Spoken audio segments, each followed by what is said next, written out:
My name is Terry Woodsford. I head up the fundraising team for St Anne's Hospice. The prime function of my team is to raise the funds necessary to provide the life-limiting care for patients within the county of Gwent.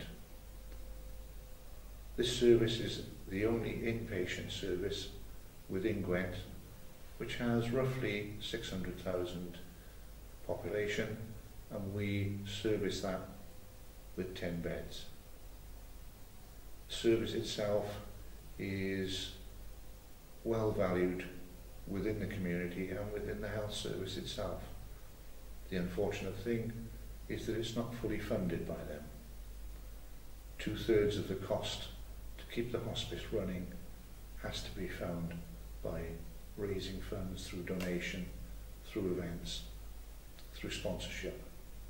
And it's my team's role in life to actually provide that. Terry, you've talked about the main purpose of your job and how difficult it is to get the funds for it.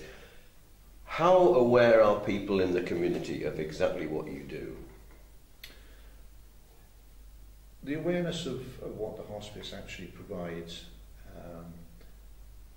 is very much dependent on whether or not individuals have been connected with patients who have felt the care that's provided by the unit itself. There are a number of myths that fly about relevant to the hospice. The fact that we're based in Newport, people tend to think that it's a Newport-based service only, as opposed to a total Gwent service. The fact that it sits within a private hospital, people tend to think that you have to pay for the service, which is totally incorrect. Service provided by the hospice is free of charge.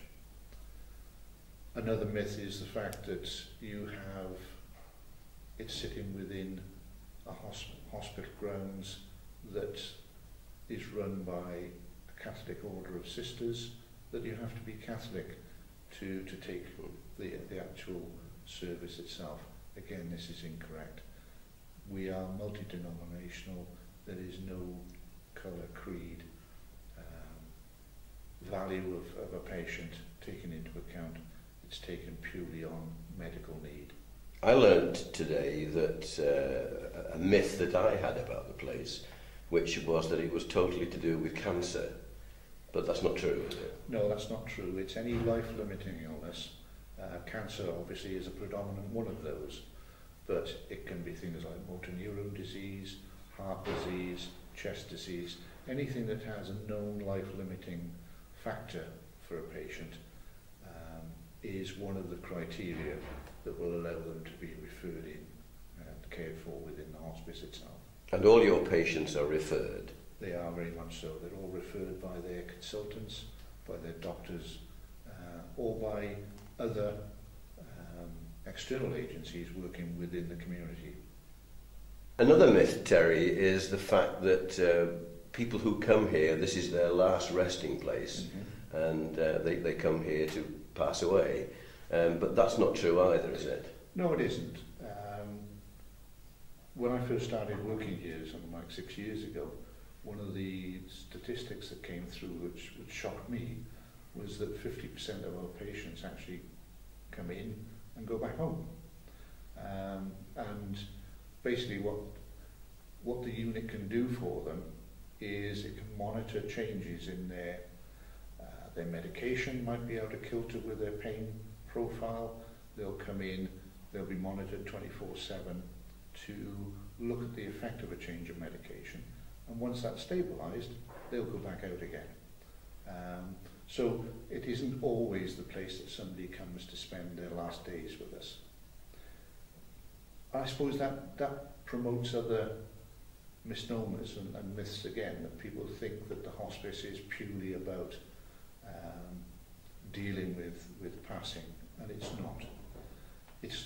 They also feel it's a dark place, it's an unhappy place, and nothing could be further from the truth. The actual unit is bright, it's airy, and yes, we deal with sad times, but predominantly it is a very happy unit. The people that make it happy are the patients themselves. Mm. Predominantly, again, because they want to be treated normally. They don't want to be treated with kid gloves. They want to be natural. And I think from our perspective, when somebody asks me, how do you know you've done your job well? To me, we know we've done our job well when somebody is with us, is made comfortable, is given back their dignity, so that if, unfortunately, they do pass away, they pass away in the best state that they can be, out of pain, with dignity, and given,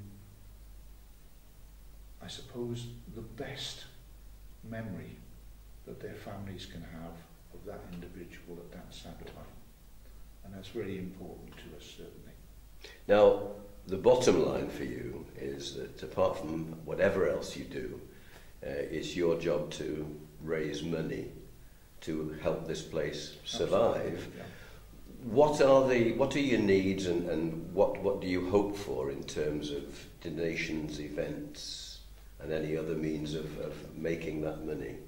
Yeah, the glib answer is anything that gives me money.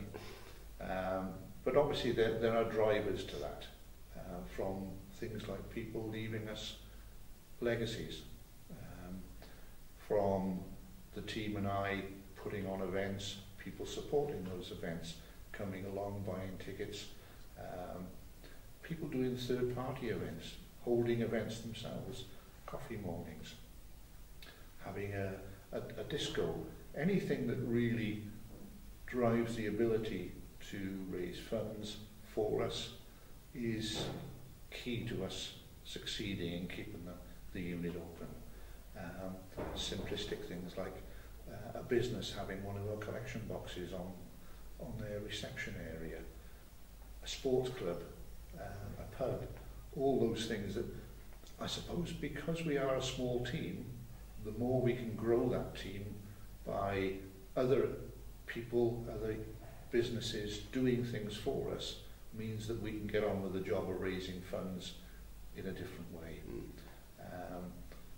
It's important that we have volunteers working for us because their time is invaluable. It means we can again extend what we do without it costing us money. So anything that anybody comes up with to say, I can do this, I can raise this, then that is fantastic for us because we need every penny to go back into the hospice to ensure its viability for the next year.